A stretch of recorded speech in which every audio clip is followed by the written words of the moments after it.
আসসালামু আলাইকুম প্রিয় দর্শক, আপনাদেরকে শুভেচ্ছা জানাচ্ছি বাংলাভিউ রাতের সংবাদে। সাথে আছি আমি চৌধুরী নাদিরা। প্রথমেই শিরোনাম। সিলেটে করোনা চিকিৎসা সেবার মান বাড়লেও কমছে না মৃত্যু। সারা দেশের তুলনায় সুস্থতার হারেও পিছিয়ে সিলেট। জেকেজি হেলথ কেয়ারের চেয়ারম্যান ডাক্তার সাবরিনার 3 দিনের রিমান্ড মঞ্জুর। করোনা আক্রান্ত হয়ে দেশে আরো 39 জনের মৃত্যু, নতুন আক্রান্ত শনাক্ত 3099 জন। সিলেট বিভাগে করোনা আক্রান্তের সংখ্যা 6000-এর দিকে ছুটছে। এ পর্যন্ত মারা গেছেন 103 জন। বৈদ্যুতিক খুঁটি নির্মাণে, ট্রান্সফরমার স্থাপন ও ডিভাইডার নির্মাণের জন্য সিলেট নগরীর জিন্দাবাজার চৌহাট্টা সড়কে যান চলাচল সাময়িক বন্ধ। উপসর্গ না থাকলেও করোনা পরীক্ষা করাতে পারবেন প্রবাসীরা, 48 ঘন্টার মধ্যে মিলবে রিপোর্ট। সিলেটে অবৈধ ক্রাশার মেশিনের বিরুদ্ধে পরিবেশ অধিদপ্তরের অভিযান, 12টি মেশিন ধ্বংস। সিলেটের সদর উপজেলায় বন্যার্তদের মাঝে পররাষ্ট্রমন্ত্রীর পক্ষ থেকে ত্রাণ বিতরণ। ছাতক দুয়ারায় পানিবন্দী মানুষের মধ্যে মুহিবুর রহমান মানিক এমপির ত্রাণ বিতরণ। এতক্ষণ শুনছিলেন শিরোনাম, এখন বিস্তারিত। সিলেটে বেড়েছে করোনা চিকিৎসা সেবা, বাড়ানো হয়েছে হাসপাতালের সংখ্যা। চিকিৎসা সেবায় যুক্ত হয়েছে নতুন ভেন্টিলেটর ও হাই ফ্লো নেজেল ক্যানোলা, কিন্তু এরপরও কমছে না মৃত্যুর সংখ্যা। দীর্ঘ হতেই আছে মৃত্যুর মিছিল। করোনায় সারা দেশের গড় মৃত্যুর চেয়ে সিলেটের মৃত্যুর হার দ্বিগুণ। সুস্থতার দিক দিয়েও পিছিয়ে রয়েছে সিলেট। মৃত্যুর হার বেড়ে যাওয়ার জন্য সিলেটের আবহাওয়া ও বয়স্ক রোগীদের অন্যান্য শারীরিক জটিলতাকেই দায়ী করছেন চিকিৎসকরা। তবে চিকিৎসা নিয়ে মানুষের মধ্যে আগের চেয়ে সচেতনতা বাড়ায় ধীরে ধীরে মৃত্যুর হার কমা ও সুস্থতা বাড়া নিয়ে আশাবাদী সংশ্লিষ্টরা। সোমবার স্বাস্থ্য অধিদপ্তরের দেওয়া তথ্য অনুযায়ী সারা দেশে আক্রান্ত বিবেচনায় মৃত্যুর হার ছিল 1.28%, কিন্তু একই সময়ে সিলেট জেলায় মৃত্যুর হার ছিল 2.56%। আর সারা দেশের তুলনায় সিলেট বিভাগে মৃত্যুর হার ছিল 0.47 বেশি। সোমবার সকাল 8টা পর্যন্ত সিলেট বিভাগে করোনায় মৃতের সংখ্যা ছিল 103 জন। এর মধ্যে শুধু সিলেট জেলায় করোনায় মারা যাওয়ার সংখ্যা ছিল 80 জন। এছাড়া বাকিদের মধ্যে সুনামগঞ্জের 9 জন, হবিগঞ্জের 6 এবং মৌলভীবাজারের 8 জন রয়েছেন। বিভাগীয় স্বাস্থ্য অধিদপ্তরের তথ্য অনুযায়ী সিলেট বিভাগে করোনায় প্রথম মৃত্যু হয় 4 এপ্রিল। ওই দিন উপসর্গ নিয়ে মারা যান মৌলভীবাজারের রাজনগর উপজেলার এক ক্ষুদ্র ব্যবসায়ী। পরদিন তার নমুনা পরীক্ষার রিপোর্ট আসে করোনা পজিটিভ। আর 15 এপ্রিল দ্বিতীয় মৃত্যু হয় ওসমানী মেডিকেল কলেজ হাসপাতালের চিকিৎসক ডাক্তার মঈনুদ্দিনের। এরপর মে মাস পর্যন্ত সিলেট বিভাগে করোনায় মৃতের সংখ্যা ছিল মাত্র 17, কিন্তু জুন মাসে আক্রান্তের সাথে বাড়তে থাকে মৃতের সংখ্যাও। ওই মাসে মারা যান 58 জন। 30 জুন সিলেট বিভাগে মৃত্যুর সংখ্যা দাঁড়ায় 75। জুলাইয়ে আক্রান্তের সংখ্যা কিছুটা কমলেও থামেনি মৃত্যুর মিছিল। চলতি মাসের 12 দিনে সিলেট বিভাগে মারা গেছেন আরও 28 জন। সিলেট বিভাগে সোমবার 8টা পর্যন্ত আক্রান্ত শনাক্ত হয়েছেন 5890 জন। এর মধ্যে শুধু সিলেট জেলায় রয়েছেন 3125 জন। 1174 জন আক্রান্ত নিয়ে তালিকায় দ্বিতীয় স্থানে রয়েছে সুনামগঞ্জ। আর হবিগঞ্জ ও মৌলভীবাজারে আক্রান্তের সংখ্যা যথাক্রমে 911 ও 680। সুস্থতার দিক দিয়েও সারা দেশের তুলনায় পিছিয়ে রয়েছে সিলেট বিভাগ। সারা দেশে আক্রান্ত বিবেচনায় সুস্থতার হার যেখানে 52.61, সেখানে সিলেট বিভাগের সুস্থতার হার 39.37। বিভাগের মধ্যে সুস্থতার হার সবচেয়ে বেশি সুনামগঞ্জে।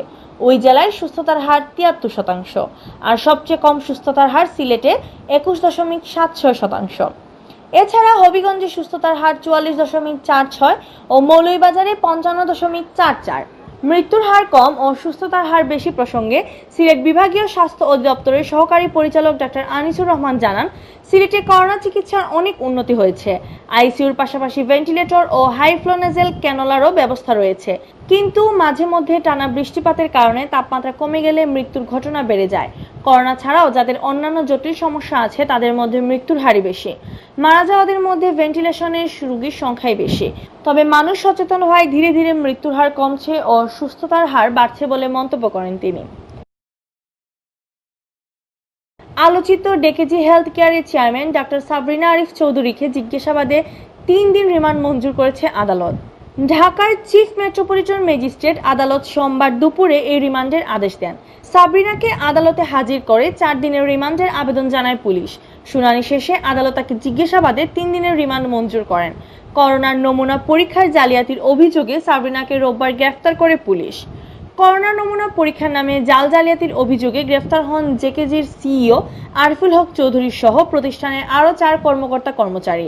এরপর রোববার জেকেজির চেয়ারম্যান সাবরিনাকে গ্রেফতার করে পুলিশ। ডাক্তার সাবরিনা আরিফুল হক চৌধুরীর স্ত্রী। করোনা ভাইরাসে আক্রান্ত হয়ে দেশে গত 24 ঘন্টায় আরও 39 জনের মৃত্যু হয়েছে। এ নিয়ে ভাইরাসটিতে মৃতের সংখ্যা দাঁড়ালো 2391 জনে। একই সময়ে আক্রান্ত হিসেবে শনাক্ত হয়েছেন আরও 3099 জন। করোনা ভাইরাস বিষয়ে সোমবার দুপুরে স্বাস্থ্য অধিদপ্তরের নিয়মিত হেলথ বুলেটিনে এ তথ্য তুলে ধরা হয়। অনলাইনে বুলেটিন উপস্থাপন করেন অধিদপ্তরের অতিরিক্ত মহাপরিচালক ডক্টর নাসিমা সুলতানা। তিনি 77টি ল্যাবরেটরিতে নমুনা পরীক্ষার তথ্য তুলে ধরে জানান, করোনা ভাইরাস শনাক্তে গত 24 ঘন্টায় 12,358টি নমুনা সংগ্রহ করা হয়। পরীক্ষা করা হয় 12,423টি নমুনা। এ নিয়ে দেশে মোট 9,52,647টি নমুনা পরীক্ষা করা হলো। নতুন নমুনা পরীক্ষায় করোনা শনাক্ত হয়েছে আরও 3,099 জনের মধ্যে। ফলে শনাক্ত করোনা রোগীর সংখ্যা দাঁড়ালো 1,86,894 জনে। এ পর্যন্ত শনাক্ত 1,86,894 জন। 24 ঘন্টায় শনাক্তের হার 24.95% এবং এ পর্যন্ত শনাক্তের হার 19.61%। আক্রান্তদের মধ্যে মারা গেছেন আরও 39 জন। এ নিয়ে মোট মৃত্যু হয়েছে 2,391 জনের। গত 24 ঘন্টায় সুস্থ হয়েছেন আরও 4,703 জন। ফলে মোট সুস্থ রোগীর সংখ্যা দাঁড়ালো 98,317 জনে। 24 ঘন্টায় সুস্থ হয়েছেন 4,703 জন এবং এ পর্যন্ত সুস্থ 98,317 জন। শনাক্ত বিবেচনায় সুস্থতার হার 52.61%। 24 ঘন্টায় মৃত্যুবরণ করেছেন 39 জন এবং এ পর্যন্ত 2,391 জন। শনাক্ত বিবেচনায় মৃত্যুর হার 1.28%। বুলেটিনে জানানো হয়, পরীক্ষা বিবেচনায় এ পর্যন্ত শনাক্তের হার 19.61% আর শনাক্ত বিবেচনায় সুস্থতার হার 52.61% ও মৃত্যুর হার 1.28%। সিলেট বিভাগে করোনা শনাক্তের সংখ্যা 6,000-এর দিকে ছুটছে।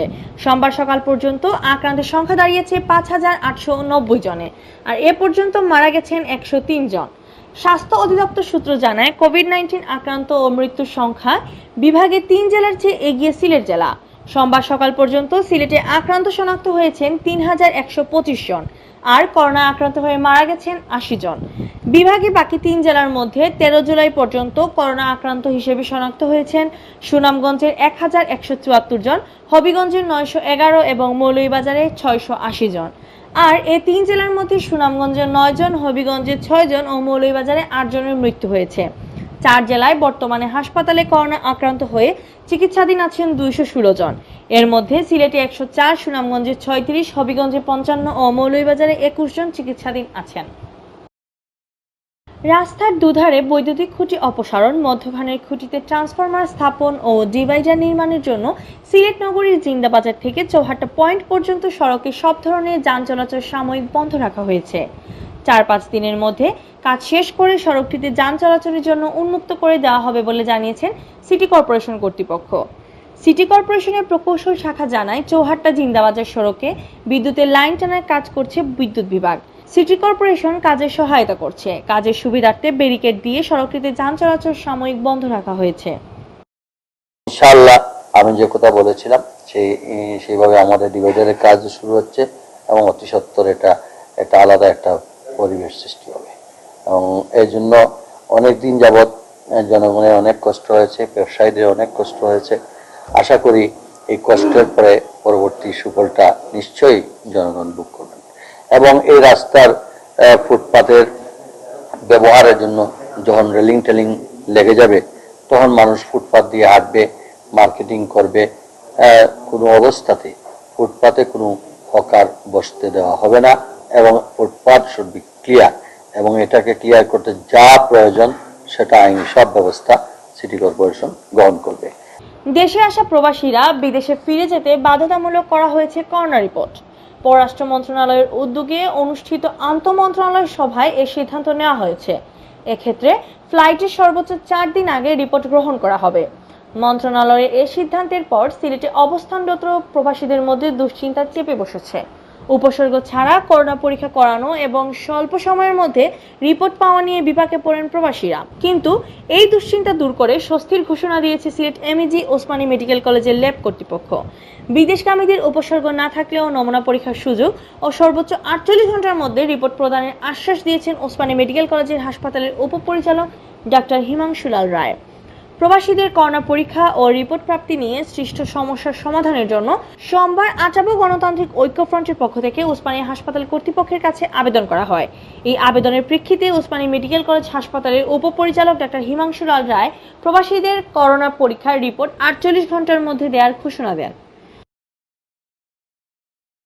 সিলেটে অবশেষে নড়েচড়ে বসেছে পরিবেশ অধিদপ্তর। অভিযান চালিয়ে সিলেট শহরতলির গোটাটিকর ও মুরাদপুরে 12টি অবৈধ ক্রাশার মেশিন ধ্বংস করেছে।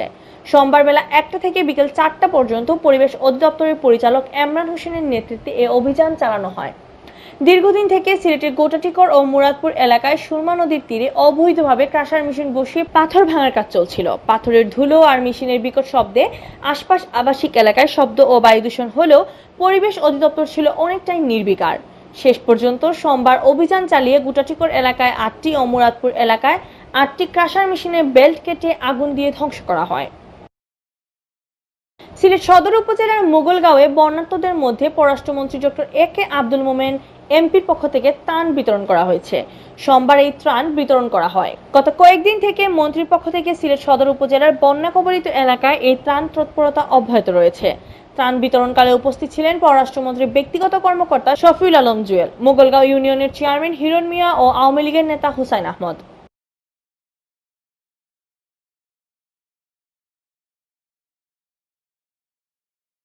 বন্যায় বিপর্যস্ত সুনামগঞ্জের ছাতক ও দোয়ারাবাজার উপজেলার মানুষ। দুই উপজেলায় 5 লক্ষাধিক মানুষ এখন পানিবন্দী জীবনযাপন করছেন।